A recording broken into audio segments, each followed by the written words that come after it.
Well, what's up, everybody? Welcome to the Writer's Block. My name is Noah Black, and today I have a super incredible guest with me. I'm pumped to have this guy on. He is the vocalist for the metal band Heirloom, who currently has 500,000 streams on Spotify. He is a retired stand-up comedian and a future GQ cover model. In my own words, it's Nolan Smith. Welcome, Nolan Smith. Hey, that's the imaginary audience there, or the studio audience. Yep. Yeah, I might come out of retirement for comedy. We'll see. Nice. I don't know, man. It's tough. It's really tough.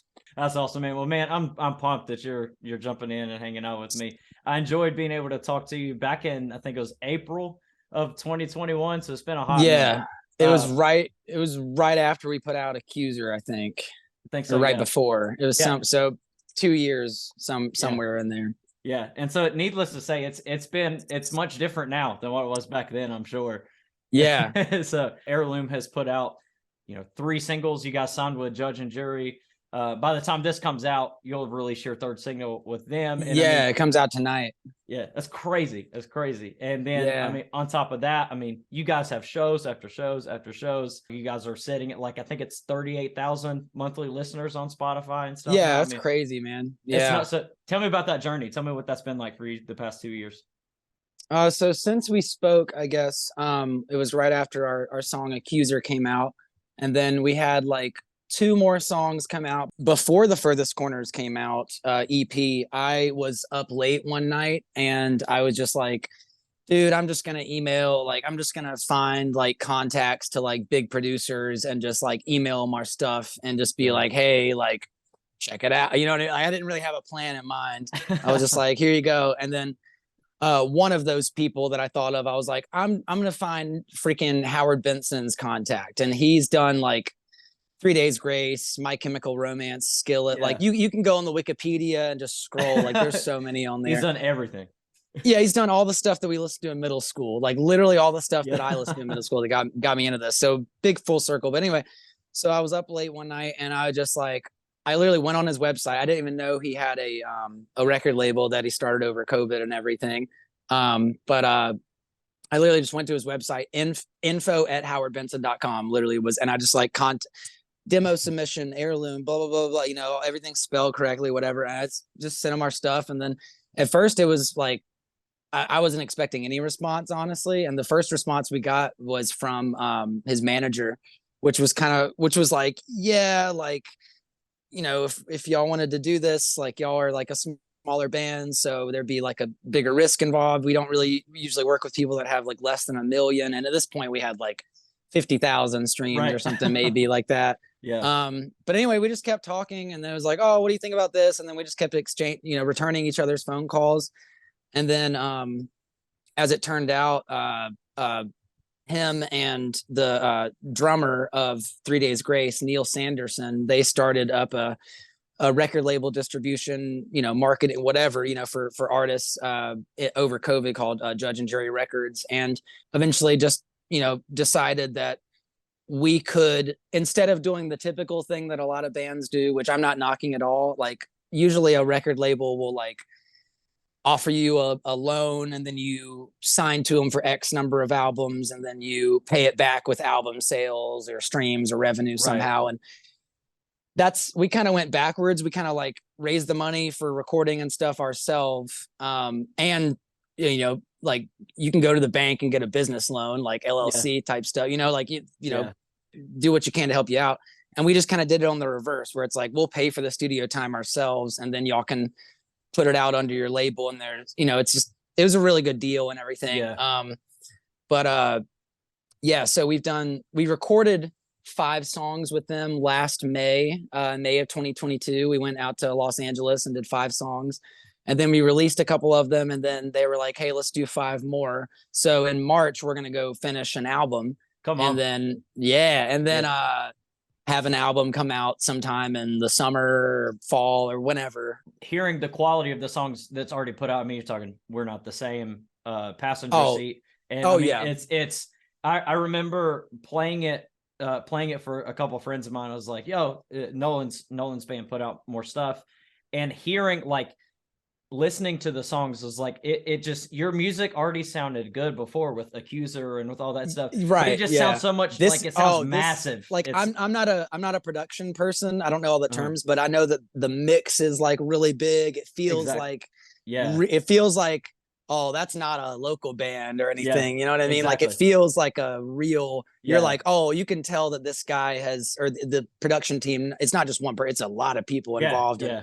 you know, they have an engineer, his name's Mike Plotnikoff. He kills it with like, he's the guy that like does all the like, he has all the guitar stuff. He's a guitar nerd and like, you know, production nerd. He knows like all the frequencies of sounds and shit. And then Howard's more of like a vocal producer. Like he's like, wants to focus on like making sure the lyrics are good and the emotions are good.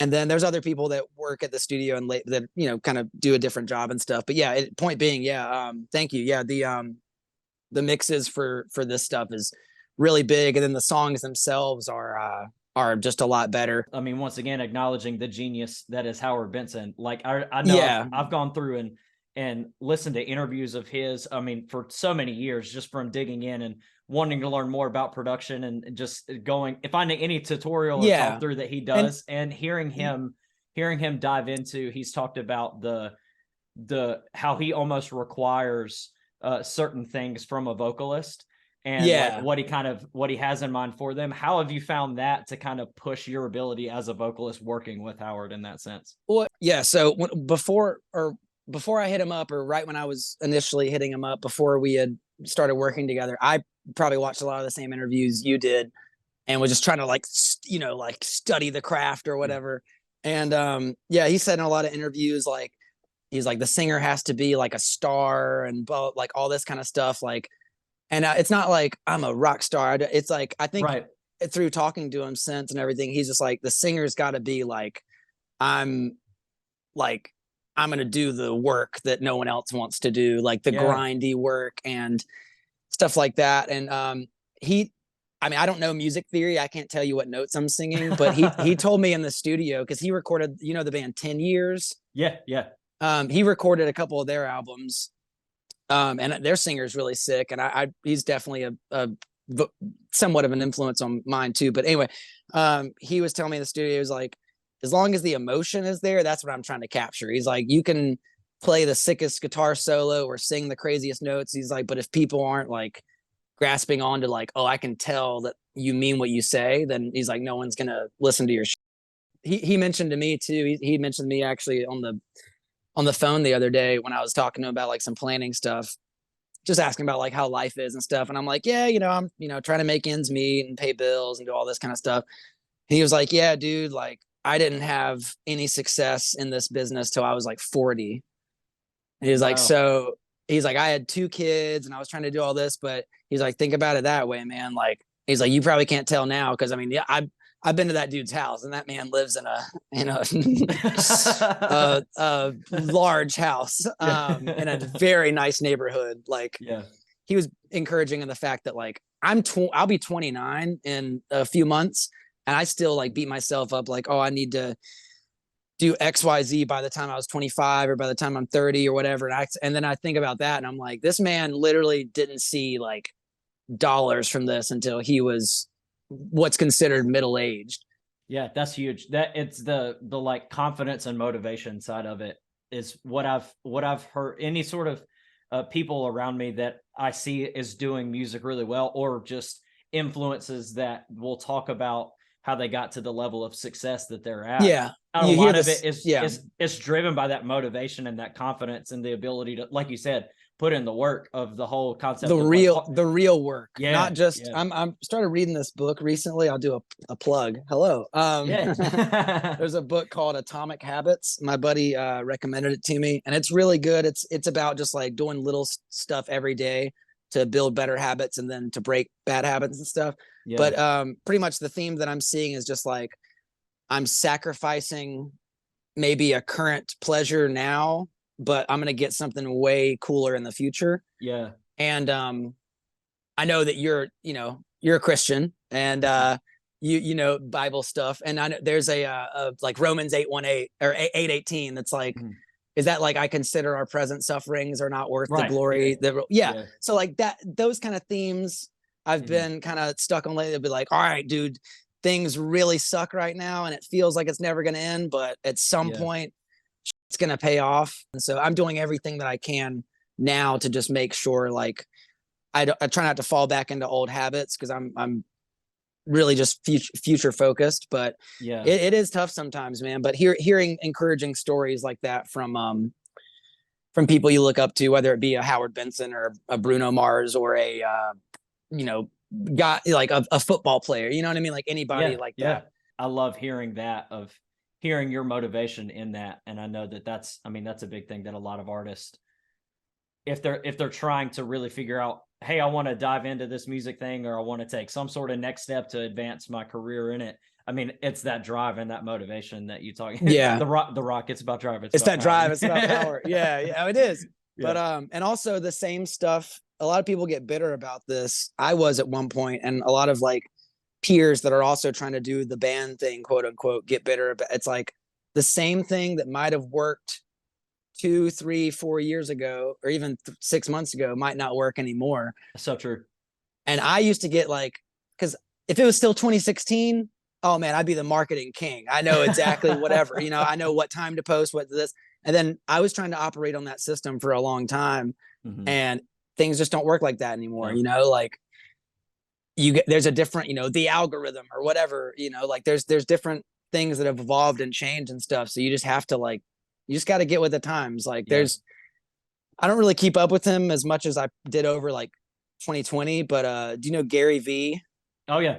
He's like all in your face and stuff, and he's like super, like he cusses so much, but he's like super like motivational and stuff. But he has a thing that he used to say a lot that I would watch, that was like, the market doesn't care about you, it just is gonna happen. So if right now I knew that if I post on TikTok, I can get 1 million followers or 1 million plays on my music or whatever, but but I don't want to download that TikTok thing, man. It's kind of lame. You know what I mean? It's kind of like, well, get over yourself. Like, dude, literally, I didn't want to download TikTok forever because I was, I thought it was just like people dancing to song, just real cringy, whatever.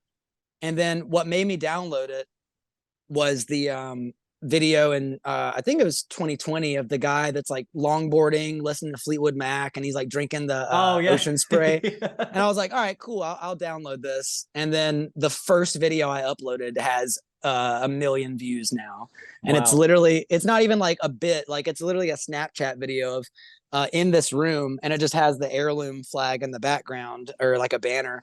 And it's just like our friend Ian that's just going on, like it's an out of context, like 20-second thing of him just talking about how much he hates Arby's, and it just blew up. It's so random. And then people, like, the band thing is in the background. I'm like, okay, well, I'm never gonna delete this. Like, just, you never know what's gonna happen, man. Like if there's somebody you want to talk to or work with or whatever, like just find just go through the dots, if there's like I don't know if this works like this anymore, but definitely not now, since they're like a massive band. But Fit for a King, they're a band that's, they're about to go on their headlining tour, and it's like playing like House of Blues type venues. In 2012, right when they got signed to Solid State Records, I booked them in Salisbury, North Carolina, at like a church coffee house type place. Oh, was it the Inn? It was the Inn. Yeah. I booked them at the Inn on Labor Day in 2012, and had like maybe 100 people there. And I was 18, and I probably paid them more money than they were worth technically at the time, but everyone got paid that night. They were probably only worth like 150 or 200 at that time. And I remember I paid them $400. But how was he able to do that? I was like, oh, Fit for a King just got signed to Solid State. I wonder if they're playing North Carolina. And I didn't see any dates. So then I went on their page, and I just like found their like booking agent's contact at the time. They definitely have a different agent now. I would not be able to contact him. They were some big thing. This was like some independent guy, but I was like, I think the first message I sent, if it wasn't even proper, it was like, when is Fit for a King coming to North Carolina? And he was like, I don't know. Are you a promoter? And I was like, yeah, I would love to make an offer for them in Salisbury or something like that. And he was like, how old are you? And I was like, I'm 18, but I've booked Phineas before or whatever. Like I've done, they're like, okay. And he was like, make an offer. And I was like, $400. And they were like, yeah. And at the time he was like, yes. They were probably worth like a quarter of that. But anyway, I would have never booked that. The show was great. It was really good. Got to talk to them that, paid every band on the show and even took home like $50 for myself, which at that time was a ton of money. Oh, it was like, sweet. I can go buy like hibachi food or whatever. Yeah. And like fill my gas tank up.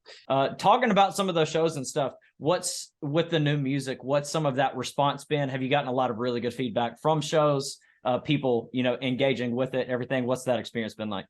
I guess since we came back from the studio, so I would start this cycle on last August. We played a show in Charlotte at Amos with Lana Day, Stellar Circuits, and Den of Wolves. Mm-hmm. And we had an amazing response. We played 2 songs that weren't out yet. It was We Are Not the Same. We played, and it hadn't come out for another month, but it went over really well. And then we played Romanticize, which comes out tonight, and that went over really well. Yeah. But what we started noticing is the next few shows, a lot of people knew our old stuff too. Like after we put out We Are Not the Same, people knew that. Like, I could kind of hear it. And then I watched like the video back from when we play Welcome to the Family at the Milestone. Mm-hmm. I'm like, I think a lot of people are singing along. That's kind of cool. Like, it's weird. I'm like, oh, I don't, it's when it's someone you don't know and it's not just like your boy that's like, oh, I love you, bro. Yeah. When it's some like completely random stranger that's like, yeah, I found you guys and I like paid money to come see you. I'm like, oh man, that's great. So for you guys, you've played the shows for 10 people, or sometimes it's just the shows for the other bands. The other bands or the sound guy or bingo. Whoever. What's some things that stand out to you that make both of those types of environments unique in their own way? For the smaller stuff, you can kind of get away with like messing up because it's like, who cares? No one's here. This is this is like a practice. It's basically you're practicing in front of people. And it makes you appreciate the bigger stuff, obviously, because you're like, you've dealt with the like, oh, we just drove 3 hours and there's literally no one here. What's the point? To like, oh my God, I just peed next to the singer of A Day to Remember. Because that happened apparently at Blue Ridge, because there's like where we were staying, there's like a artist like glorified like little pod bathroom area that has like a sink and little stuff in there. And then I came out of the bathroom and they were like the group of people we were with was like, dude, Jeremy McKinnon just went into the stall next to you. That's crazy. And I was like, oh my God, we're best friends. Yeah. I remember, this is slightly on topic, slightly off topic, but I remember there was, before I ever knew of Beartooth, which obviously I love Beartooth now. Oh yeah. I love Caleb Shomo. Before it was, I would assume it was shortly after Disgusting had come out. But I remember we had went to a show. I don't even remember exactly where it was, but we went to a show. We're waiting in line, and then this guy, he just starts walking around like talking to people and stuff. And he comes up, he's like, yo, what's up, man? And I just talked to him just assumed it was just some nice guy you're waiting in line for a show. Yeah, and maybe the guy working there, trying to hand out a flyer or something. Yeah, and then so we talking, he's like, yeah, my name's Caleb, and so it was talking to him, blah, blah, blah. And then went on our way, did the whole thing, went into the show, and I noticed a bunch of people wearing Beartooth shirts. And I was like, I've heard of Beartooth, they come across, blah, blah, blah. And then I didn't think anything about it. And it wasn't until, because it wasn't like they were playing or anything, the show. And then after, at some point after a couple days, whatever, I went and looked up Beartooth. And then so I think it was the I Have a Problem music video. And I found my voice. And I'm like, that's the guy. I was talking to him. It's like, what the heck? But it was so crazy. But then also it's like, I was right there, but I was talking to him. It's weird. It's weird how that happens. Like when you don't know he's famous, you're just talking, you're like, there's no oh, hey man. You're just like, hey dude, what's up? And he wasn't just like, oh, I'm in a band, I'm cool. He was just, I'm Caleb, it was cool. It was dope. It's just weird how you'll meet somebody like that and just be like, there's no, because I feel like someone like Caleb Shomo, if he could probably tell if you didn't know who he was. Yeah. Because you're like, oh, hey man, da da da da. But if you knew who he was, you'd be like, yeah, man. So you guys were really good live. Yeah. There's always some weird, because I can kind of get that too now that I know that sounds whatever, but now that we're starting to break a little bit and get to the the point of like, people know we, you. Yeah. there's fans. Like, this is not just like friends that have come to, you know, like somewhere at the bar. Like, I can kind of tell when someone's like, oh man, you guys kill. And like the way they're looking at you, I'm just like, hey man, I'm not that cool. Like, I promise you. Be like, I'm just like you. Oh, you want me to sign that? No. I'm like, no, dude, some guy was like, I don't know if he'll listen to this too, but it's fine. But he was like super nice, but he was like, oh, so do you guys like have jobs outside of this? And I was like, let me put it to you this way. On the way here, I had to get my drummer to buy me a snack at Sheetz because my check hadn't hit from work yet. And he was like, really? And I was like, yeah, we're broke, dude. The business is good, but us personally, it's like, whew, you know, like I get the ability to I say produce. It's not how we're talking for an hour about Howard Benson, but like, I produce still, but I just, and there's people that are like, oh, so how do I get to where I start making money off of blah, blah, blah. And I'm like, you got to sink a lot of money into it and believe in it a lot. And even it's not going to be like you figure out the formula and then you make $1 million. Like, bingo. You got to like have your laptop break or like get stuck on the side of the road. So like have all these just like, you got to have those moments where you're like, I am broken. So that then whenever you experience the good, it's like, oh, okay, I can appreciate this a little bit better. I had a conversation with somebody the other day that like there's 3 different songs that to me, like what's done well, it's broken, like each of them broke over 2,000, one broke like 4,000 streams on Spotify, and they're like, oh yeah, you're killing it. And I'm like, yeah. And he said something about like, how much money did you make off of that? You must have made a lot. $2,000, like, dude. That's like crazy. I made $32 off of it, off of those 3 songs. Because they pay you that cent of a cent kind of thing. Yeah, it's just how it is. And I mean, that's the fun part about stuff like this. Like you learn different things of producing, or like I do graphic design as well, stuff like that. You learn that because it's extra side hustle stuff to help bring in income. But all in all, it doesn't feel like work to me. Like it's fun, it's enjoyable to do it. And so that's what, like you said, I mean, you may not be making nothing. You're asking your drummer for money to get a snack, but it's that weird thing in the back of your mind of like, I enjoy this and I love it. And so that's what helps drive it and fuel it. Yeah. And I know someday I'll, be able to buy her a snack, or there's a lot of sacrifice put into it in hopes that, Romans 8:18, brother. Amen. One day things will not suck. I'm just like, okay. Yeah. And I mean, we talked about that, like that drive and that hard work ethic in the process of it. And so for people that they listen to this and they hear about the hard work and the ways that it has paid off, but then also for you, that this is not your arrival point, that like there's not, I hope not. But for somebody that is either wanting to take that first step to pursuing music, or is just trying to take a next step to advance it and to make it better. Just from your experience, would you have like any sort of practical, emotional, or motivating tips for some of those people that are like, hey, I just want to get the ball rolling and I want to try and do something in that? I guess on them, it just depends on whatever you're trying to accomplish. Cause I always go for like, how big can we take this kind of thing? Yeah. My biggest point of advice on that is just like your heroes, you can get in contact with them. Like, you can get in contact with your idols somehow, or bands you like, or producers you want to work with, or maybe their management, or maybe their booking it. Like, if there's something that you want to do, whether it's play a certain show or work with a certain person or record whatever, first of all, it's going to take a lot of money and work, which sucks. I didn't want to learn that. But second of all, like you can work with these people. Like the worst they can do is not respond or say no. But like, if you know how to like spell things somewhat grammatically correctly, and you can find someone's email, usually like on someone's website or like a contact form. And if you're just clear and direct, hey, I'm in a band and I want to work with the guy that mixed, Alpha Wolf or Fit for a King or whoever. Okay. What's that guy's name? Google. Okay. Instagram. If he doesn't have email, DM him. Whatever, like just, try, but just know that like trial and error, mostly error. And there's going to be times where you're going to, obviously want to give up. I mean, I'm talking about all these great victories now. And there's even yesterday, I wanted to give up. You know what I mean? Like, yeah. that never goes away. It just is like, okay, I've made small progress every day, and now I can kind of have something to stand on. If you really want to go after something, you're going to have to sacrifice bad habits. You're going to have to sacrifice friendships.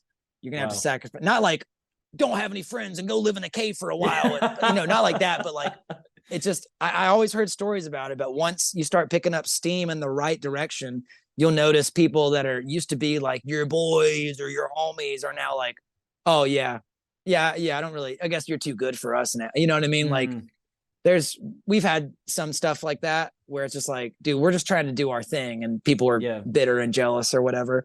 So like, that's just something you have to deal with. Go to therapy. I go to therapy for that, man. Like literally, I started going to therapy again. And, I went to therapy before when I was younger, and it was always like in some weird doctor's office that smelled bad. But virtual therapy for me right here, and open up to right here instead of like, okay, what floor is this person on? Unit number 113. Okay, 113 is on this, 2 is on this floor. Okay. And then by the time you get there, they're like, hey, how was your week? And you're like, I don't even know, man. Like traffic sucked.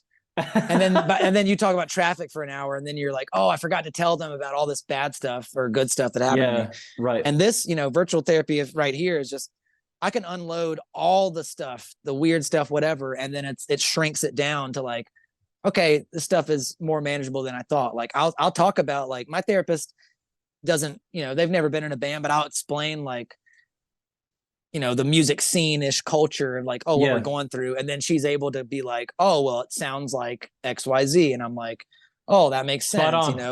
Yeah. And it's not ever like, you should do this. It's just like, hey, don't be so hard on yourself. And I'm like, what'd you say? I didn't, you started talking and and she's like, don't be so hard on yourself. And I'm like, I just didn't understand that last part. Don't really get what you started talking, then you stopped talking for some reason. No, but in all seriousness, that's the example of the coping mechanism right there. But I'm trying to think of stuff like advice to give to anyone that they haven't already heard from, like motivational podcasts and stuff. But it's just like don't give up. Like, not like I'm gonna do it every day. Don't give up. Just like just keep going, and then eventually overnight success happens in 20 years or 10 years or whatever.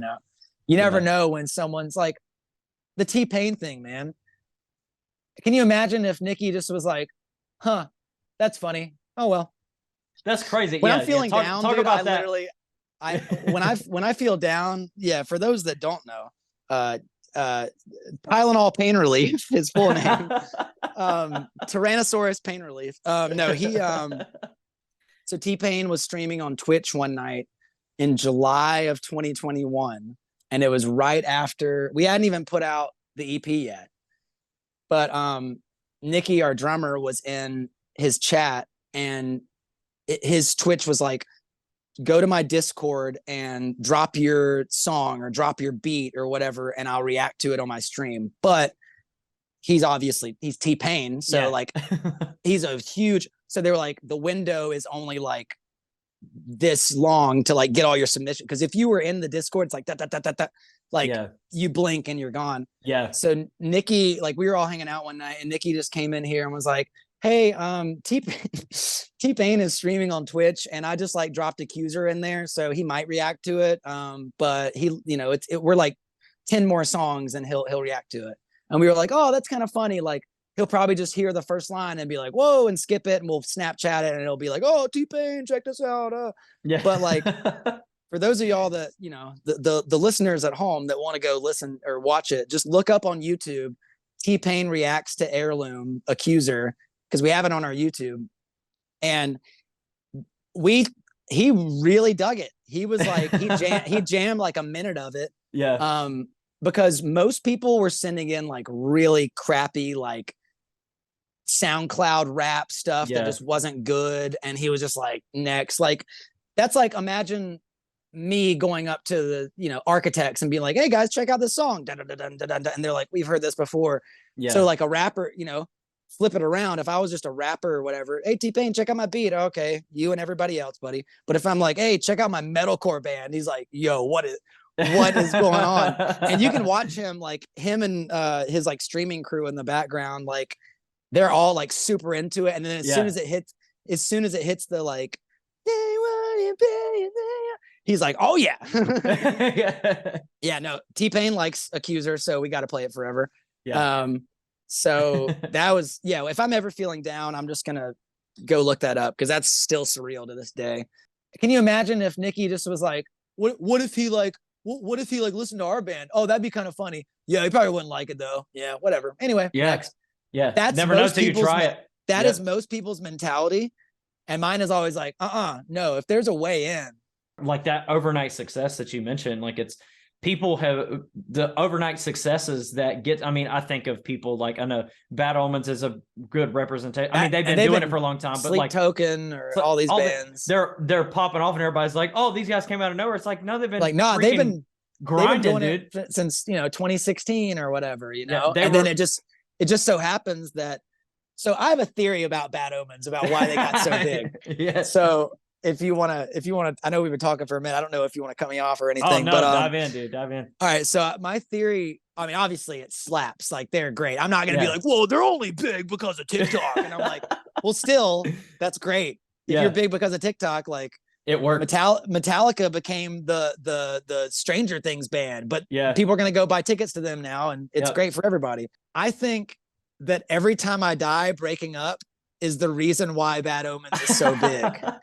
Because of the timeline. And I hate to say that because I love Every Time I Die, rest in peace. Only had to see him once, but anyway. So let's take you back a year. From a year from now, or a year before now, was February of 2022. So Under Oath goes on tour. They just have this new album come out, Voyeurist, and it's their headlining tour. And on the headliner, they have Spirit Box and Every Time I Die.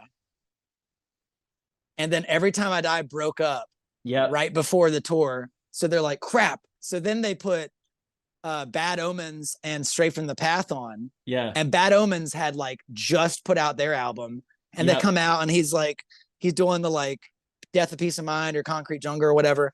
So it's like they immediately get to play this album that's made to be played on large stages. They immediately get to play it because they're on tour with Under Oath, who's playing like the Fillmore big room with the chandelier in it, like 2,000, 3,000 cap every night. We were there.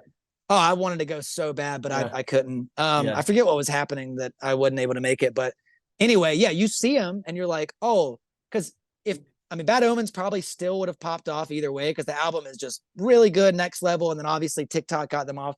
But I think Under Oath having them on tour just like absolutely skyrocketed. Because it was like their album just dropped. Under Oath took them on tour and they're playing these. They're not like, oh yeah, these songs that you're playing, man, it'd be cool if you could play in front of more people. People saw them and were like, that. Let me give them my money. So, and I mean, and that's such a big. I remember right before you as a Every Time I Die fan, for you may get offended by this.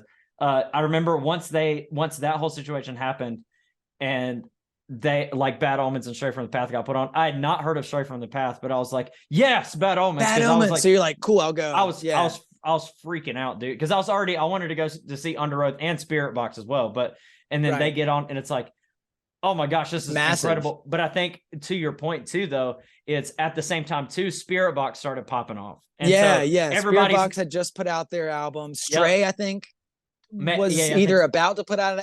Everybody was on some sort of variation of a hype train. It was really good for Bad Omens. So anyway, long story short, Every Time I Die, thank you for I mean, I'm not happy you broke up, but I know it was some weird, personal stuff, but thanks for giving Bad Omens a chance. I don't know why I just thought of this, but March 2nd of 2020, literally a week and a half before shutdown. We opened for Bad Omens at the Drunk Horse Pub in Fayetteville, like tiny venue. That's nuts. Sold out. It was them and Oh Sleeper. And 1,000 Below and a band called Bloodline, and then us. 1,000 Below too, dude. And it was like, we thought it was gonna be like 50 people, and then they were like, oh yeah, it's sold out, which it was like 200, 300 people. But now Bad Omens is playing like venues, and Live Nation venues. They did headline tour that sold out, and like that. I mean, it was quick, dude. Because people are just like, all right, I like this band. So on top of that, you mentioned at the time when this comes out, the Romanticize will already be out. So you guys have that. Yeah. But then on top of that, you mentioned a bunch of shows. So you've kind of talked a little bit about it, but just kind of what you guys have coming up in a general plan there. And then for people that want to make sure that they stay connected with you personally or with Heirloom stuff, kind of the best ways that they can stay connected with you as you guys are jumping into all that 2023 is gonna hold for you. So yeah, man. So as of today, it is February 9th. So February 17th through the 25th, we're gonna do a Southeast tour. It's you can look at any dates on our socials. Who is Heirloom is our socials on every platform. And we're touring with a band called Discoveries, and their socials are Discoveries Official. If you haven't heard Discoveries yet, they are really heavy, and their vocalist, Chris, he actually did vocals on our song Karma Conduit. He's the guy that makes the goblin noises, and he's sounds like that in person too. Yeah. And then on April 3rd of 2023, we are playing Greensboro, North Carolina, Hangar 1819 with Left to Suffer, Victims, and Chained. And then in between now and then, we are going to be at the studio in Los Angeles in March 6th to the 20th of 2023. So if you follow all of our socials, Who is Heirloom, you'll be able to see plenty of updates from that on our stories and posts and reels and all that kind of stuff. But we're going to have a lot of content come out over the next few months, and 2023 is the year that we're hopefully going to transition into doing some big boy stuff and trying to get on like bigger tours and go do the thing. We make the joke that we've been in the boot camp stage pretty much since 2018, and now we're like, all right, we're graduating boot camp and getting ready to like go open. Like I want to like tour with bands like Motionless in White and like bands like that, Bad Omens, like Fit for whoever, and it can happen. You just gotta talk to the right people and stuff. But anyway, that's what we got coming up. And then we have an album. It's going to be called Romanticize as well. And I don't know when that's going to come out because we still have to go do the other half of it. And then we'll probably have at least 1 or 2 more songs come out before we put that out. So probably like 5 singles total. Yeah, I appreciate you taking the time and hanging out with me, dude, and just kind of breaking the stuff down and man, just kind of let me know about y'all's process and what you have. And so know that for myself, like all of us at Creative Corner Co too, like we support you guys and we're excited to see right on kind of what all you get into. Likewise.